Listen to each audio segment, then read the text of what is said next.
Hi అండి, welcome back to our channel. నేను బాగుని video చూస్తున్న అందరూ బాగున్నారా? నేనైతే బాగున్నాను. రేగు వడియాలు ఎండిన తర్వాత టేస్ట్ ఎలా వచ్చిందో చెప్తానన్నాను కదండి. టేస్ట్ అయితే సూపర్ వచ్చింది.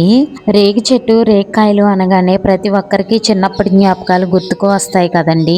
ఈ వీడియో చూస్తున్న వారిలో ఎవరైనా రేగికాయల కోసం చెమటలు చిందించిన వారు ఉన్నారా? కానీ ఇప్పుడు రేగి చెట్టు దగ్గర నుంచుంటే చెట్టు మాట్లాడదు, కానీ మన బాల్యం మొత్తం గుర్తుకు వస్తుంది కదా. మా చిన్న తాతయ్య వాళ్ళ ఇంటి దగ్గర రేగి చెట్టు ఉండేది. తాతయ్య ఇంటి దగ్గర ఉంటే రేగికాయలు అసలు ఏరుకొని ఇచ్చేవారే కాదు. వాళ్ళు లేని టైం చూసి దొంగతనంగా కాయలు ఏరుకెళ్లే వాళ్ళం. ఇంకా సంక్రాంతి సెలవులు వచ్చినాయి అంటే పండుగ. అమ్మమ్మ వాళ్ళ ఇంటికి వెళితే అక్కడ జేజి తాతయ్య వాళ్ళ ఇంటి దగ్గర పెద్ద రేగి చెట్టు ఉండేది. ఇంకా బజార్లో 10 మెంబర్స్ వరకు పిల్లల బ్యాచ్ మొత్తం ఉండేది. ఇంకా అందరం కలిసి రేగి చెట్టు కిందే ఉండేవాళ్ళం.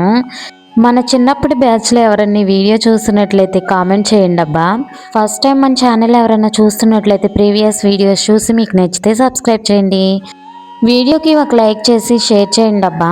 ఇదిగోండి రేగు వడియాలు ఎలా వస్తాయి ఏంటో అని నేను చాలా టెన్షన్ పడ్డా, కానీ చాలా బాగా వచ్చాయి. టేస్ట్ అయితే చాలా బాగుంది.